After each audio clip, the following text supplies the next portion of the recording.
There are 6 words that ancient Stoic philosophers believed could change the way every single person on earth sees you. Not a trick, not a manipulation tactic, not something you read in a pickup artist's playbook.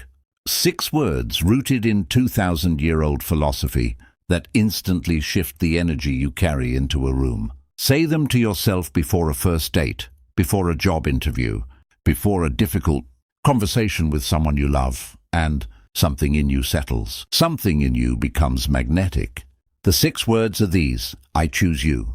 I need nothing. Stay with me, because by the end of this video, you will understand exactly why those 6 words work, how to actually live them, not just recite them, and why almost everyone you've ever met who felt hard to get, impossible to shake, or quietly powerful, was living this principle without even knowing its name.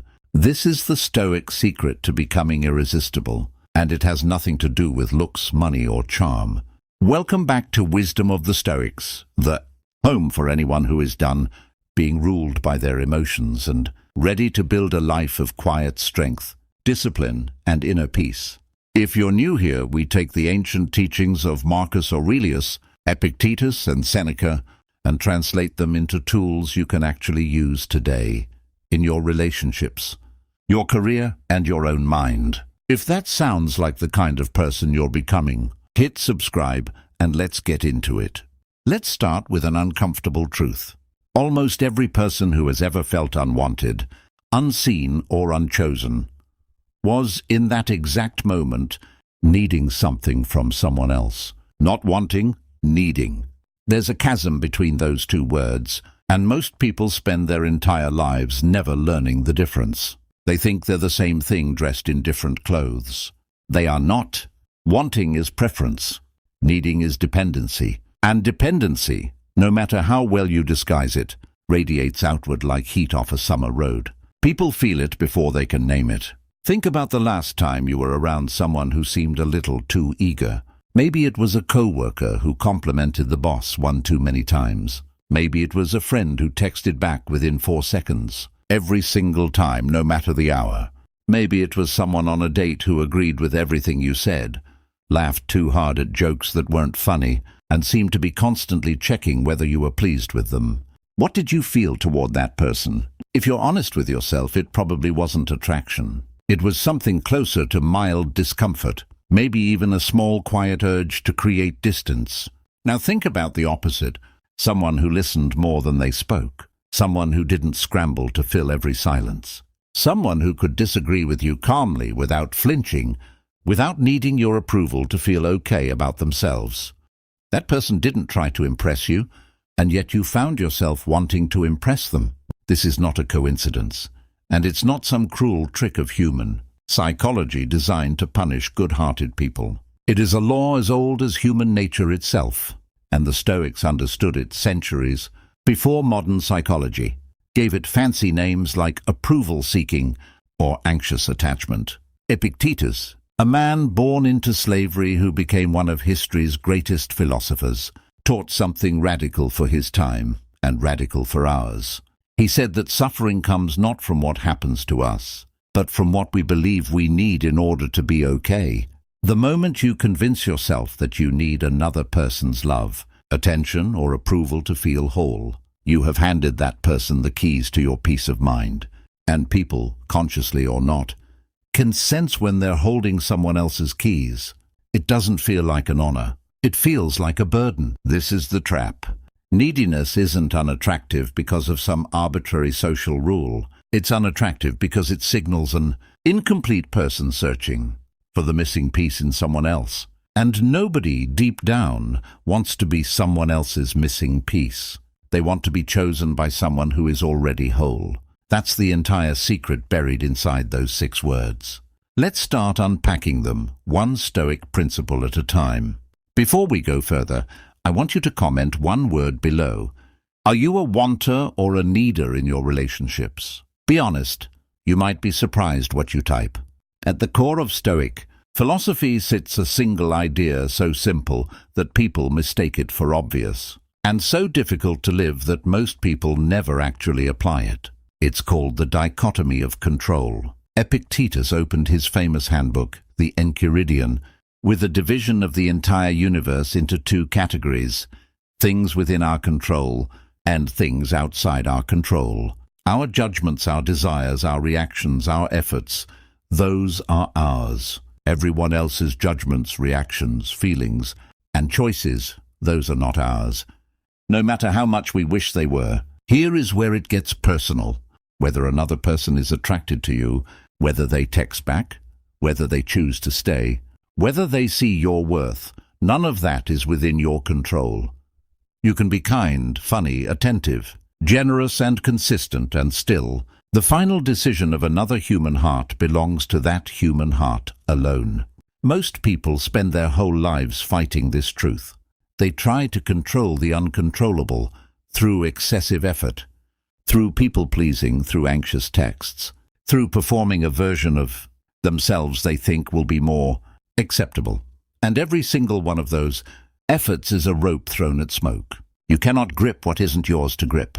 The Stoics didn't see this as bad news. They saw it as liberation. If someone else's affection is not within my control, then my peace cannot depend on it. If my peace cannot depend on it, then I am free to want that affection, genuinely, fully, without desperation, because I no longer need it to be okay. This is the exact mechanism behind the 6 words. I choose you, that's desire. Operating in the realm of what's within your control, your own choice, your own action, your own presence. I need nothing. That's the release of what was never yours to grip in the first place. Their reaction, their choice, their heart. When you separate these two things, you're choosing from their choosing. Something remarkable happens internally. The anxiety drains out of the interaction. You stop performing. You stop over-explaining yourself. You stop checking your phone every 90 seconds.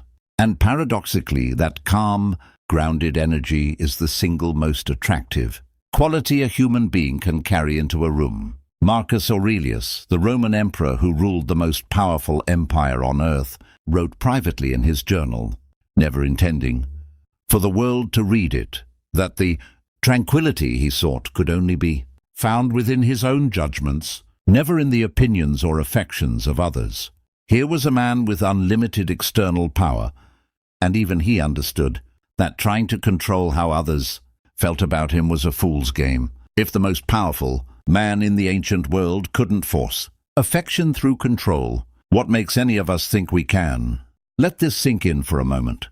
The very thing you've been chasing, being wanted, becomes achievable only once you stop chasing it.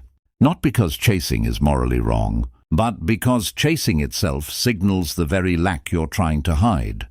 Let's slow down and take these 6 words apart, phrase by phrase, because each half carries its own weight. I choose you. This is not passive. This is not neutral. This is an active, deliberate act of will. Notice the word choose, not need, not want. Desperately, not can't live without. Choosing implies options. It implies that you are a person with a full life, a sense of self, and other possibilities available to you. And out of all of that, you are selecting this person, this moment, this connection. There is a profound difference between someone who says, I choose you from a place of abundance, and someone who says, please choose me from a place of scarcity. The first is magnetic. The second, however well-intentioned, subtly repels. Seneca wrote to his friend Lucilius that a gift given out of true generosity, expecting nothing in return, is worth infinitely more than a gift given as a transaction, hoping for reciprocity. Attention and affection work the same way. When you give your presence to someone as a genuine choice, expecting nothing forced in return, it lands entirely differently than when you give it as a bid, a hopeful transaction, a please love me back. I choose you says, I see you. I value this, and I am here by decision, not by desperation. I need nothing. This is the harder half to actually live, because it requires something most people avoid their whole lives, facing themselves in solitude and discovering they can survive there. I need nothing does not mean you are cold, detached or emotionally unavailable. It does not mean you don't care. It means the foundation of your worth and your peace does not rest on this person's response. If they walk away, you will grieve, because Stoicism never asked anyone to suppress genuine feeling. But you will not shatter. You will not lose your sense of self. You will not spiral into believing you are unworthy because one person, in one moment, chose differently than you hoped. This is what the Stoics called apatheia, often mistranslated as apathy, but actually meaning freedom from being enslaved by destructive passions. It is not the absence of feeling, it is the absence of being controlled by feeling. When you can genuinely say, "I need nothing," and mean it, not as a defense mechanism, not as a wall, but as settled inner truth, you stop bringing desperation into your relationships. And desperation, more than any single force in human interaction, is the fastest way to extinguish attraction. Put the two halves together, and you get a complete, stoic posture toward every relationship in your life. Full presence, zero dependency. Deep desire, zero desperation. Genuine care, zero collapse if it isn't returned. That is what makes a person magnetic, not confidence in the shallow, performative sense we see paraded on social media, but the deep, quiet confidence of someone who has already made peace with themselves, with or without anyone else's validation.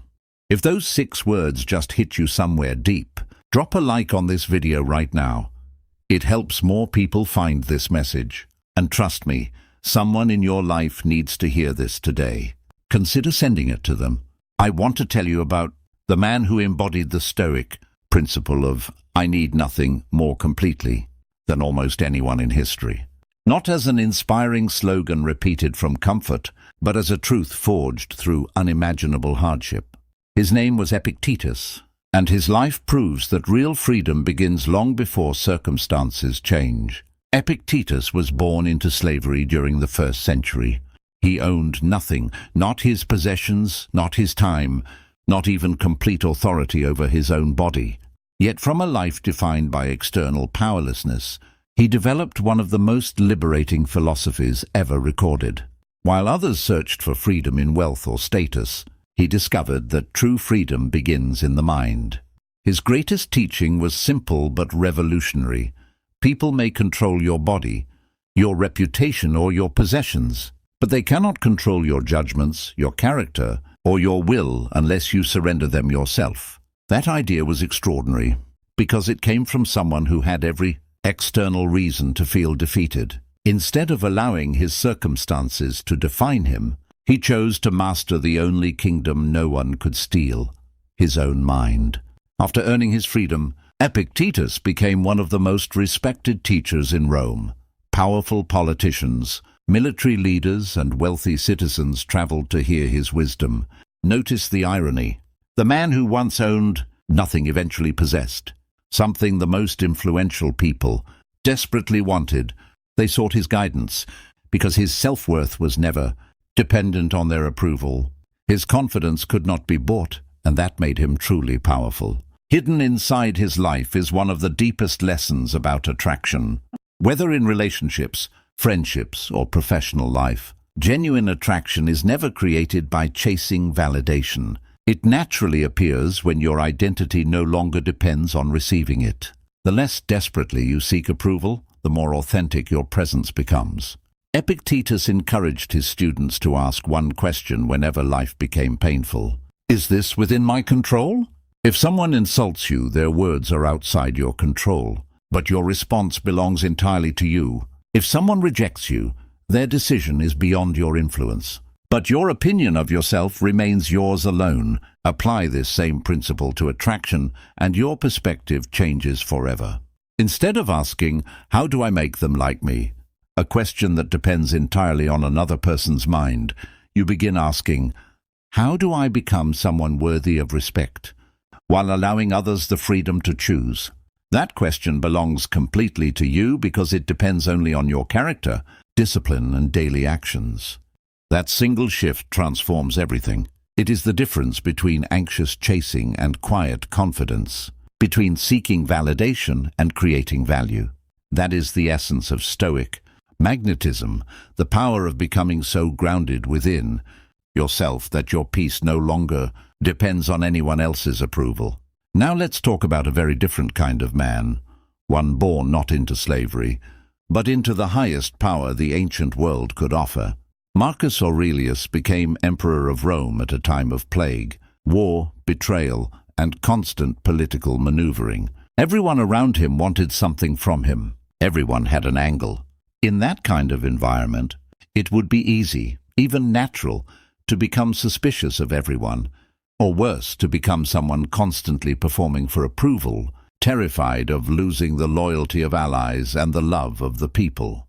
Instead, in his private journal, the collection we now call Meditations, never written for publication, never written for an audience, Marcus repeatedly reminded himself of one core truth. His sense of worth could not be built on the good opinion of others, because the good opinion of others is fickle, unreliable, and entirely outside his control.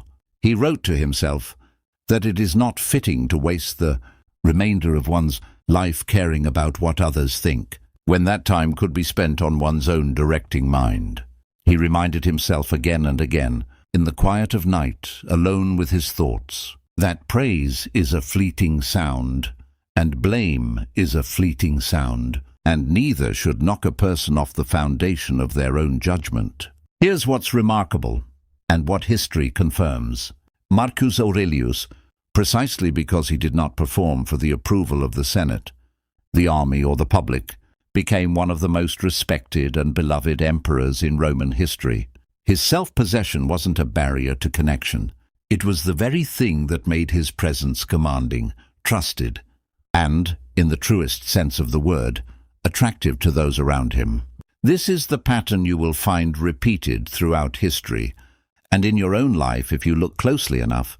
People are not drawn to those who beg for their approval. They are drawn to those who have already approved of themselves and simply extend an invitation for others to join them there. Ask yourself honestly, in your own life, who do you respect more? The friend who constantly seeks your validation for every decision they make, or the friend who makes their own decisions with quiet conviction and simply shares the outcome with you because they value your presence, not your permission?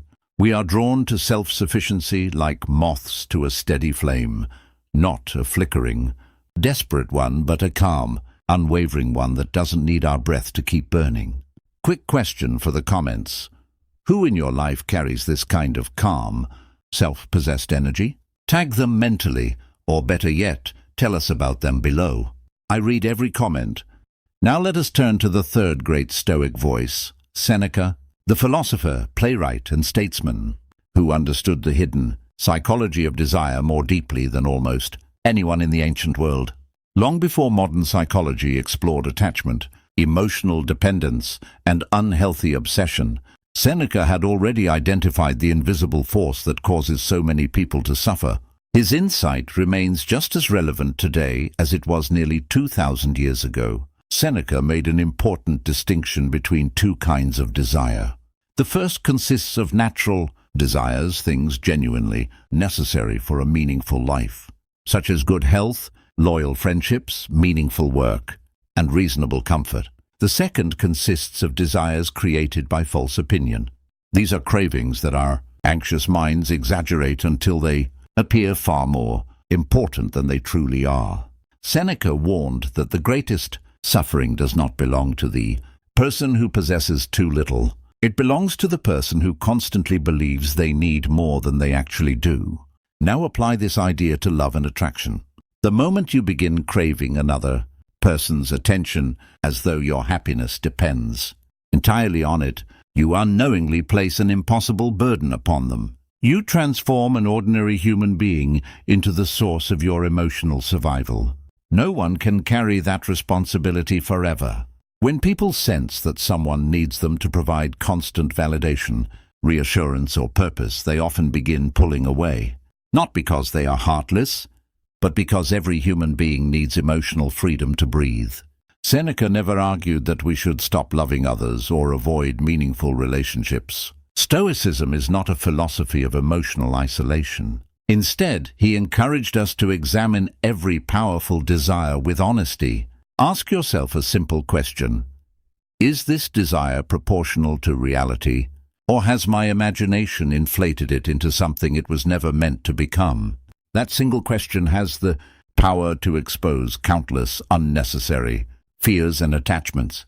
Think back to a time when you desperately wanted something, a relationship, a promotion, or someone's approval. Notice how desperation influenced your behavior. You sent one more message than necessary. You over-explained your intentions. You checked your phone repeatedly, hoping for a reply. Every action silently communicated anxiety instead of confidence. Now compare that with another moment, when you wanted something just as much but trusted yourself enough to let your effort speak for itself. Which version of you felt stronger? Which version naturally attracted better results? Seneca would say the difference was never luck. It was the quality of your inner state. Desire rooted in fear and emotional dependence pushes people away because it quietly asks them to fill a void they never created. But desire grounded in calm confidence becomes naturally attractive because it says, I value your presence, but my peace does not depend upon it. That is why the Stoic phrase, I need nothing, is not cold or emotionless. It is deeply liberating. It does not mean you reject love or human connection. It means you refuse to make another person responsible for your completeness. Instead, you become someone already whole, inviting others to share your journey rather than asking them to become the reason it exists. Understanding a principle intellectually and living it are two entirely different achievements.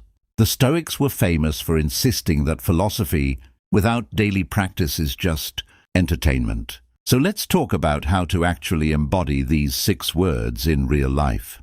First, build a self that exists independent of any single relationship. This means cultivating your own interests, friendships, disciplines, and sense of purpose that have nothing to do with whether one particular person chooses you. When your entire emotional world orbits a single person, you have handed them a kind of power no human being should carry. Marcus Aurelius kept his private journal, his study of philosophy, his sense of duty to Rome, all of it independent of any single relationship's approval. That inner world was his anchor. Ask yourself, if this relationship ended tomorrow, would you still recognize yourself? Would you still have a life, a rhythm, a sense of purpose? If the honest answer is no, that is not evidence you love deeply. It is evidence you have quietly outsourced your identity. And that is the single most repairable and most important project available to you. Second, practice the pause before the reaction. Epictetus taught his students to insert a small gap between stimulus and response. Someone doesn't text back for a few hours. The untrained mind spirals immediately into anxious stories. They don't like me anymore. I said something wrong. I need to fix this right now. The trained Stoic mind pauses and asks, is this fact or is this fear? Usually it's fear dressed up as fact. That pause is where your power lives. In that small gap, you get to choose your interpretation rather than being dragged by your first anxious impulse.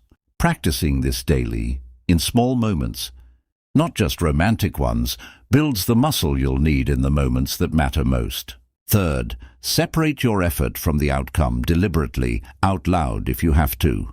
Before a date, before a difficult conversation, before sending a message that matters to you, say to yourself, quietly, or even out loud, a version of the 6 words, I choose to show up fully here. What happens after that is not mine to control. This isn't a magic incantation. It's a mental reset that moves your nervous system from a state of grasping to a state of grounded presence. And presence, more than any clever line or perfect outfit, is what people feel when they're near you.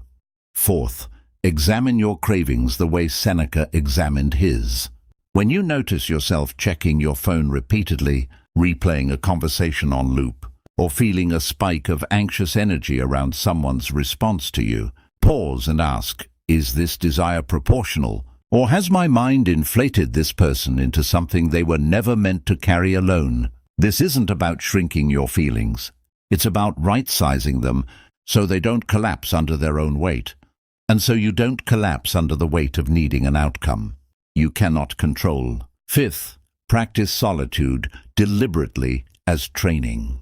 The Stoics considered time alone with one's own thoughts to be essential training, not punishment. Seneca wrote extensively about the difference between being alone and being lonely. The first is a chosen retreat into your own mind. The second is an anxious avoidance of it. If solitude feels unbearable to you, that discomfort is worth investigating directly, because it often reveals exactly where your sense of self has become too dependent on external company to survive quiet moments alone. The person who can sit in a quiet room, alone at peace with their own thoughts, is the same person who can sit across from someone they deeply desire without collapsing into anxious performance. These are not two separate skills.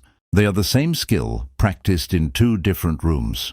If you've made it this far, you're clearly serious about actually building this in your life, not just watching another video about it. So subscribe now if you haven't. This channel exists entirely for people exactly like you, and we release new videos on exactly this kind of practical Stoic wisdom regularly. Let me leave you with a story, one that illustrates everything we've discussed far better than any abstract principle could on its own. Picture a man, and we'll call him Marcus, in honor of the emperor whose wisdom shaped this video, who spent years of his life anxiously pursuing the approval of others.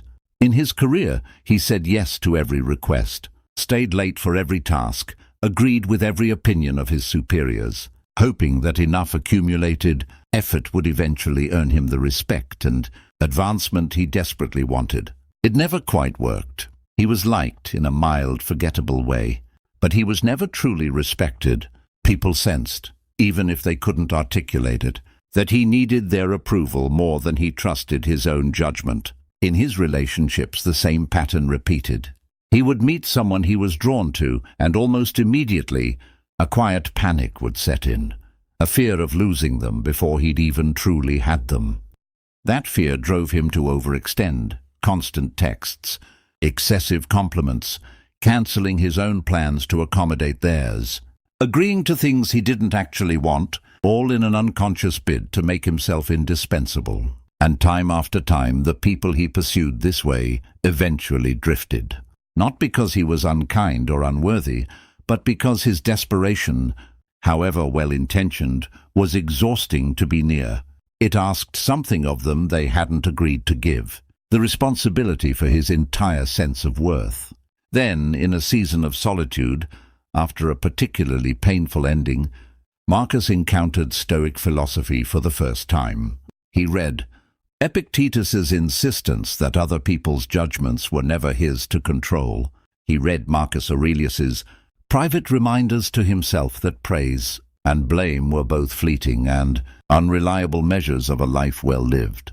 He read Seneca's warning about cravings inflated by false opinion, and slowly, painfully, deliberately, he began rebuilding his internal foundation.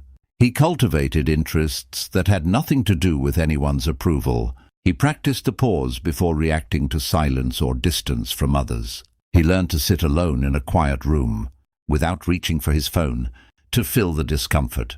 Something shifted, not overnight but steadily. He noticed that when he stopped chasing approval at work, his opinions carried more weight, because they were no longer offered as bids for validation but as genuine contributions. He noticed that when he stopped anxiously pursuing romantic attention, the quality of attention he received actually improved, because what he now offered wasn't desperation, it was presence. He didn't become cold. He didn't stop caring. If anything, he cared more genuinely, because his care was no longer entangled with fear. He simply stopped needing his care to be reciprocated in order to feel like a whole person. Eventually, he met someone new, and this time, before their first real conversation about where things stood, he found himself internally repeating a version of those 6 words, "I choose you." I need nothing, not as a performance of confidence, but as settled, lived truth. He wanted this connection deeply, and he was fully at peace, with the possibility that it might not unfold the way he hoped. That peace was the very thing the other person felt most powerfully in his presence. Not a trick, not a technique, just the quiet, magnetic gravity of a person who had finally stopped needing the universe to hand him proof of his own worth. That is the transformation, available to every single person watching this video right now. Let's return to where we began. 6 words: I choose you. I need nothing, not a script to recite on a first date, not a manipulation tactic borrowed from a seduction manual. A complete philosophy of living, distilled into 6 words, built on foundations laid by Epictetus in chains, by Marcus Aurelius on a throne, and by Seneca in the quiet discipline of examining his own cravings. The trap most of us fall into is believing that being chosen requires convincing, chasing, performing, and proving. The Stoic truth is the opposite. Being genuinely chosen by a partner, by an employer, by a friend, by life itself, becomes possible only once you've already chosen yourself, fully, without waiting for anyone's permission to do so. You do not need another person to complete you. You are not half of something, desperately searching for your missing piece. You are whole, capable of choosing deeply and caring fully, while remaining entirely intact, regardless of what any single person decides to do with that choice. That is not coldness. That is the deepest form of freedom the Stoics ever taught, and it is available to you, starting today, in the very next interaction you have. If this video gave you something real to sit with, do 3 things for me. Like this video, so it reaches someone else who desperately needs to hear it today. Subscribe to Wisdom of the Stoics, because we release new wisdom like this regularly, built for people who are done being ruled by anxiety and ready to build a life of quiet, unshakable strength. And comment below. Tell me, which of the 6 words hit you hardest? Choose or need? I read every single comment, and I want to hear exactly where you are on this journey. Until next time, choose deeply, need nothing, and walk your path with the calm strength of a Stoic.